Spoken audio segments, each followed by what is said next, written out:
So when I stand up for myself at Arsenal, I don't just accept. I leave the club. I don't want to be embarrassed by Thierry Henry. And let me tell you, he'd embarrass you if he could.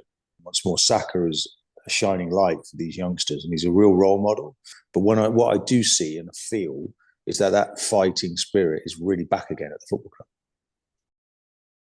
Welcome to Hayters One-on-One. It's a series of exclusive interviews with football stars.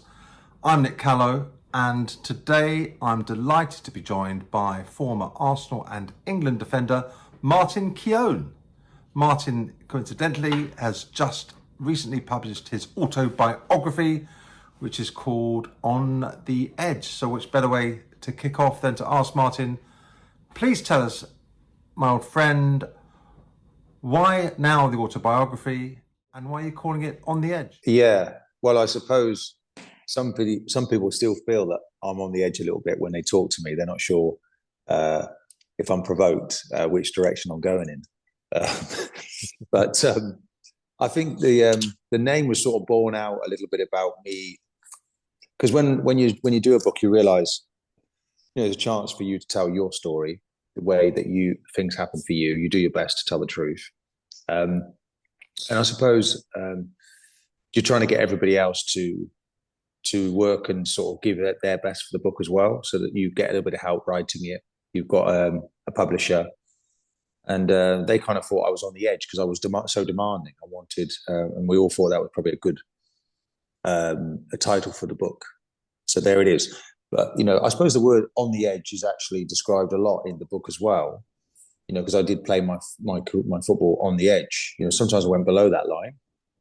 But I was a fighter basically on the pitch, and my kids felt, my two boys particularly felt, there's a lot of stories here, and Dad, we'd like you to tell them, because it was a lot in the news last year, wasn't it, about dementia and the effects of the position that I played in makes you sort of 5 times more likely to get Alzheimer's, early dementia. So okay, let's get these stories down in print. Tell some of these stories. So it's and what I've tried to do is create like a, I wouldn't profess to be a massive reader of books, but I had 40 or so autobiographies that my father-in-law had bought me over the years, and I didn't really find them massively interesting. It was all sort of formulaic. So I've started the book sort of in the bath. Started it where I finished my career after my testimonial career at Arsenal, and then work from there. I was fortunate and privileged enough to help Liam Brady, another Arsenal legend, write his autobiography a few years ago. And so I know what effort goes into putting together such a project. But it seems to me, Martin, you've gone the extra mile on this. You went all the way out to FIFA to visit your managerial mentor, Arsene Wenger, and you had Tony Adams, your old Arsenal teammate, round your house for an in-depth, long catch-up chat interview. You also go into some very personal elements about your fears about dementia in football and your mother's battle with Alzheimer's. It really is something you've put together here that's very personal to you, isn't it? Well, I went and sat in my mum's room, and I looked out at the window. That she, that's her view now. She just looks, and it's like it's a bit of a paradox that she was an incredible worker. My mum, she was like honestly a one woman army. And then she's the end of her life really is coming, sitting, looking out of a window. So if anyone's ever dealt with that and seen it, it's quite traumatic to watch. When you see some one by one, everything, sort of main faculties are switched off. So so I try to express that a little bit and explain that, and then of course the Arsene Wenger bit where I'm sort of telling Arsene Wenger the reason why I wasn't able to because he wanted me to be a coach as I was in 2006. He wanted me to carry on and do that, and I did. Although I felt, so there was some resistance from the staff and uncertainty from the manager, and so he says, he declares that he should have taken me as one of his assistants. So it still feels like unfinished work. But there is an element of closure when I meet Tony and I meet Arsene, and in the audio I've actually It's the actual, again, I was like trying to be unique. Look, we don't want an actor to play this voice. We've got the actual voices. Okay, with Tony Adams, my grandson's in the background, but that's authentic. My wife's singing to my grandson. He's come into my house. So, people think it's not ideal, but it's real. We're not making any of this up. So it's quite powerful. I feel when I can actually listen to some of their actual voices. I've listened to the audio version of your book, and it's great to hear your voice telling the stories in your own way. I was particularly struck by your impressions of Arsene Wenger, excellent, and George Graham, the Scottish accent there, really a good one too, brings a lot of colourful flavour and humour to it. And I'm assuming, because I've never heard them speak, that your impressions of your Irish parents are spot on too. Have you got a career in mimicry on the side as well, Martin? Your man. Well, yeah. Well, the thing was, the guy was a local person. I'm all for championing everything else because growing up next to London, it's like everything. Oh, you're only the good footballers come from London. I suppose it's the competitive part of me. And so when it came to do the audio, we talked about impersonators to do the voices, and then the guy who was doing it with me, he said, "Well, have a go yourself. What do you think?" And then he said, "Well, I think that's actually a good Brian Clough. That's not a bad George Graham. It sounds like Arsene Wenger. So let's just keep it there. People might think it's cringeworthy, but we just thought, okay, let's do it. In fact, it was too difficult to get other people to do it. It's so much involved. I'll make the effort and I'll do it myself." Another little bit of impact of listening to the book, and this comes over in the writing too, is that we've been getting your name wrong all these years. It's not actually Martin Keown, but Martin Keown. Keown, that struck me as something different. Is that how you say it? Is that right? Keown? Yeah, Keown is the pronunciation. Yeah, that my father worked hard, and I kind of gave up on because it was so difficult to get people to say the word. The Irish just say it just falls off the tongue. It's part of their dialect. But for English people to say it, it was just, so John Motson decides, God rest his soul and his wisdom, he spoke to me before one of the first games he did with me. Such was his preparation. And he just said, look, okay, how are we saying this? I've heard it said Keown and Keown. Keown's a bit difficult. So we kind of agreed Keown's probably the sensible way to go. So that's what we did. Going back to those early days, Martin, what was it like growing up as a teenager at Arsenal? Well, it wasn't an easy road. It was very competitive coming from Oxford. A thing called banter, which I'd never really been a part of in sleepy Oxford. So every time I opened my mouth, it was like, "Where's your combine harvester?" So that was interesting. And I found myself in a group of incredible, talented young players. That's kind of a story within the story. It's like the 83 group, the School of 83, which doesn't really get discussed. Won lots of league titles, many trophies, and I think close to 5,000 senior games from a group of players that 8 guys made it into the first team, which is, we're just now looking at Lewis Skelly. He's just made it into the Arsenal first team, played his first European game. Just imagine if there were 7 other players that make it into the team in the next 6 months, which is what was happening when I played. So it was quite unique then. And 6 of those players went on to play as full internationals for their countries. So we had a really good group of players. So that is something else that I've expressed within the book and wanted to sort of bring to the surface, because it's really important for the culture of Arsenal Football Club to remember that journey is doable.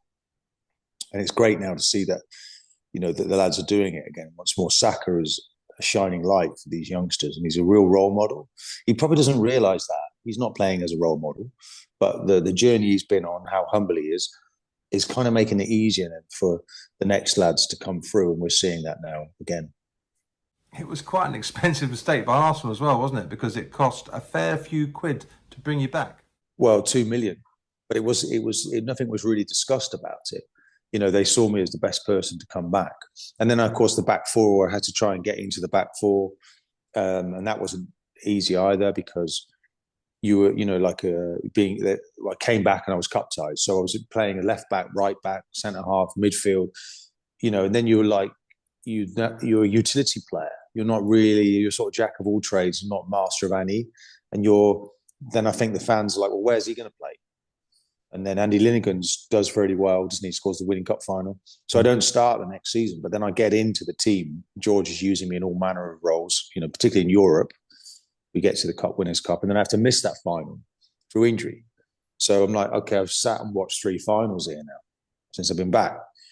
So that was tough, but it made it all. Once I eventually started to do it with Wenger, it's sweet then, and it was an emotional day winning the league at Highbury, where it all started, and then obviously the old Wembley was great as well to win a cup final, but just 7 days later.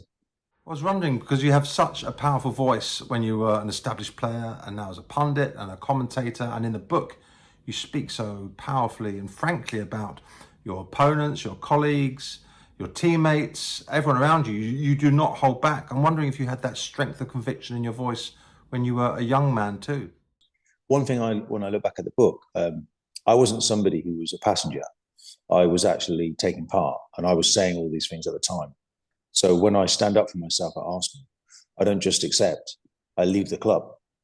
So, I'm not somebody that, when I go to Everton and there's discontent and mutiny on the boat, I don't talk about it years later and write about it years later and be the first time I talk about it. I was actively trying to make it happen and improve it at the time, to my detriment. So I was actually a doer, really, in the moment.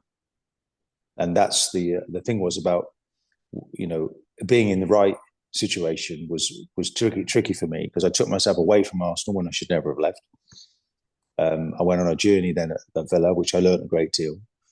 Relegation, promotion, worked with some really good people there.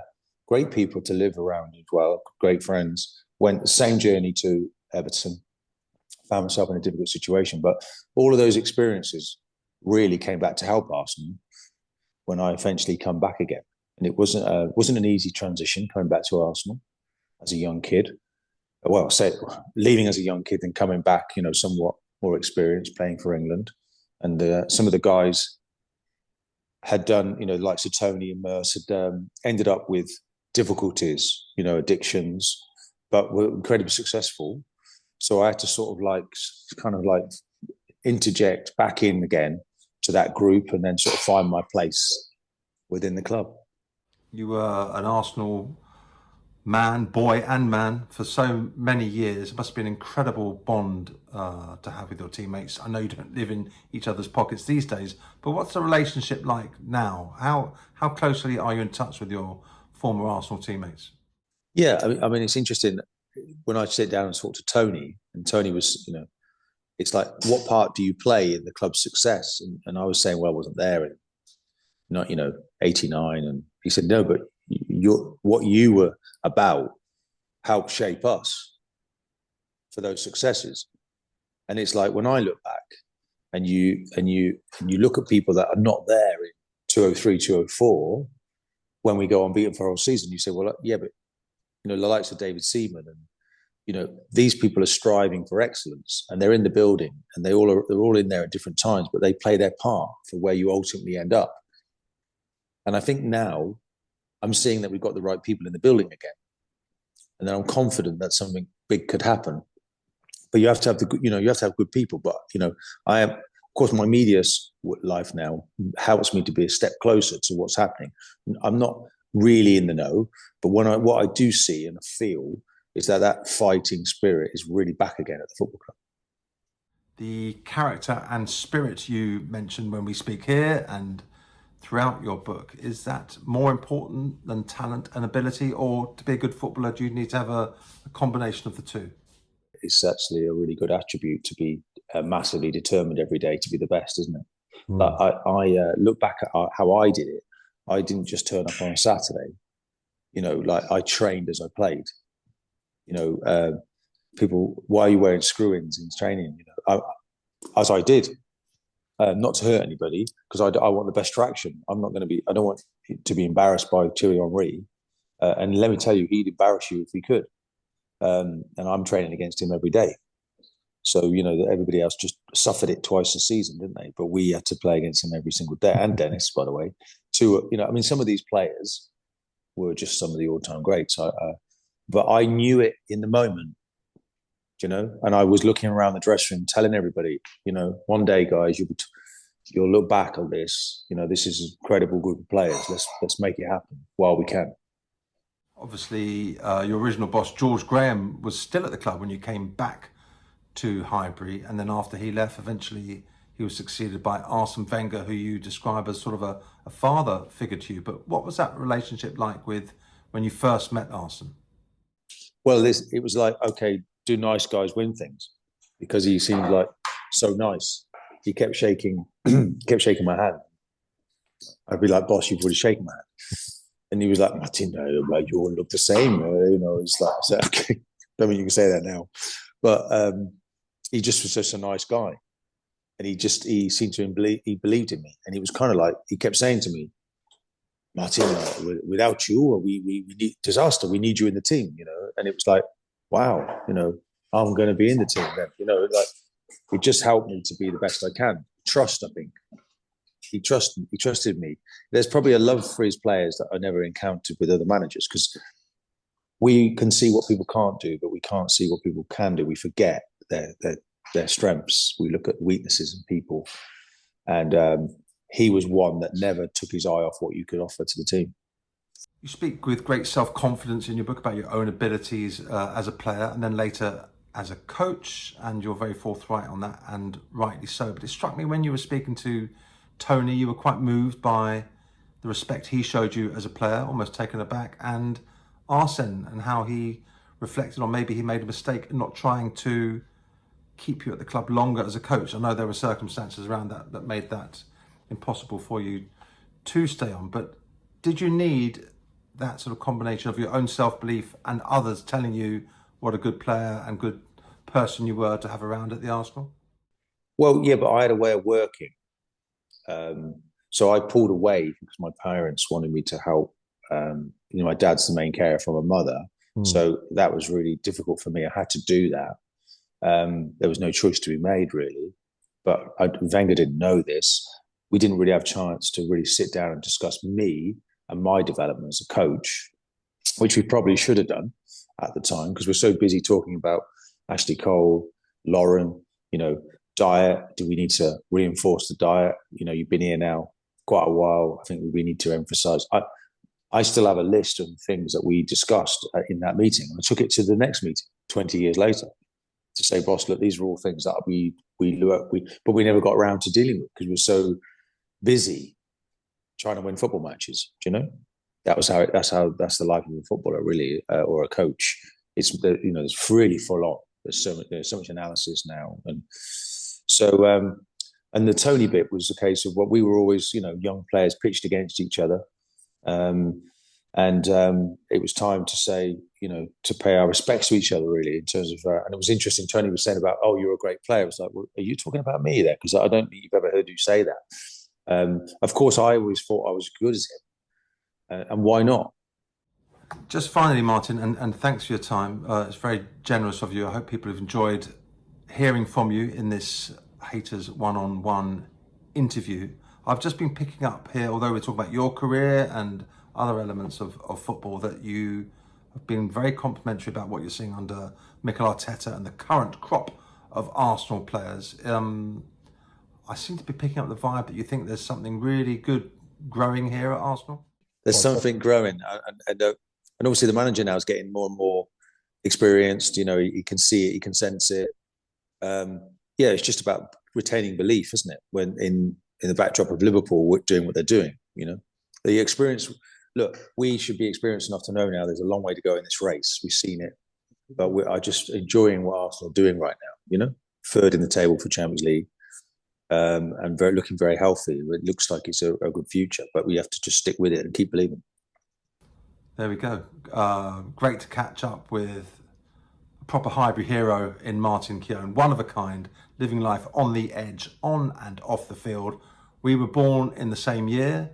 I wouldn't say our careers have followed similar paths, but it was real privilege and honour to catch up with Martin I thoroughly recommend you buy and either read or listen to his book.